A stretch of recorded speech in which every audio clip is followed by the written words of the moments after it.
The Fun Pimps have just finished their first developer stream for 7 Days to Die 1.0. I've compiled their 2-hour stream down into something a little bit easier to digest. Let's get straight into it.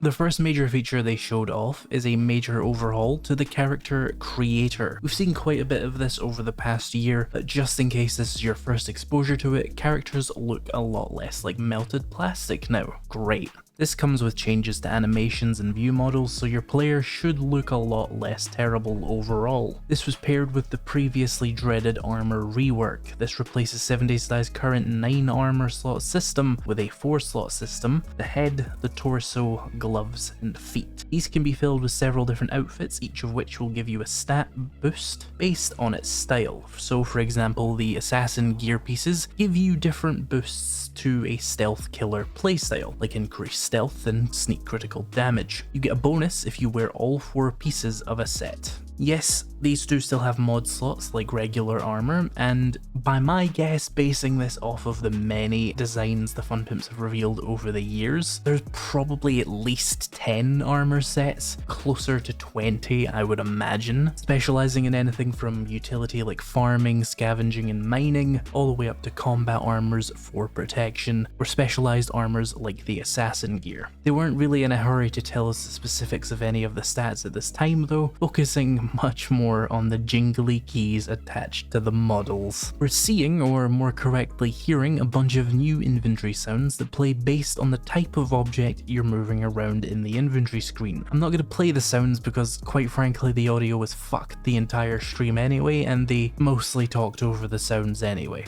But the ammo makes a jingly noise and the machete was making a slicey noise. You get the picture, or the MP3 file. There are going to be new animations and models for animals like the deer, mountain lions, wolves, and bears, as well as the big boar grace. They actually only showed us the deer though because they got distracted, but luckily they have provided pics elsewhere, so we know what we're in for. Those are on the screen now.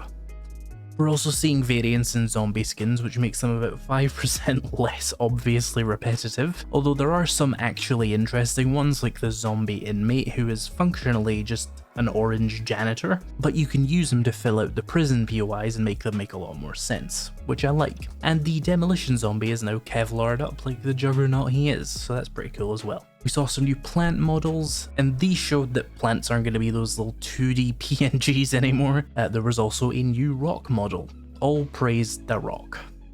Not that rock. Horde nights are being rebalanced so that the early game hordes are less likely to end 5 minutes in after you kill all the potential zombies. They didn't really go in depth on how they're gonna do that though. Trader progression has been slowed down significantly to be more in line with crafting and trading, God help us all, but they didn't elaborate precisely on how.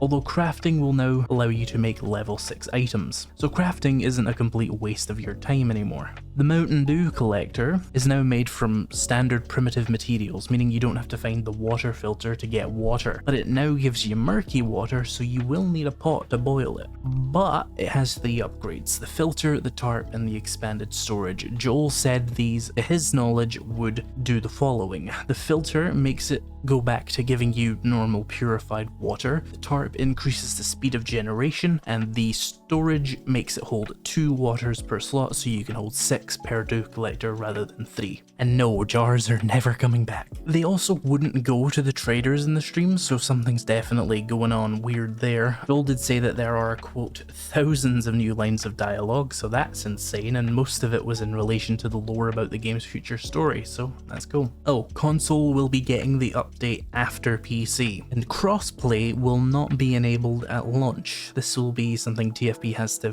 fight for basically, because evil businessmen want you to buy their specific brand of dog shit computing appliance. Just the usual console war bullshit.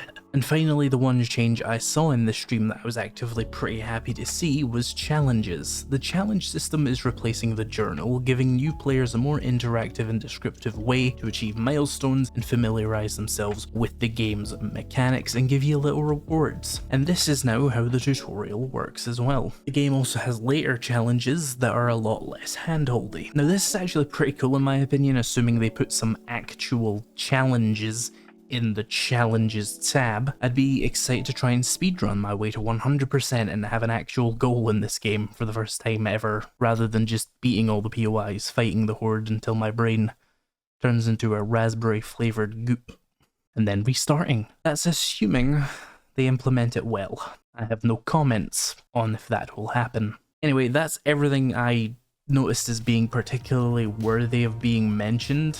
Subscribe to the video and like the channel or whatever for these breakdowns every week until 1.0 comes out. Thank you to my members and patrons for helping make these videos possible, and thank you so much for watching, and I'll see you in the next video.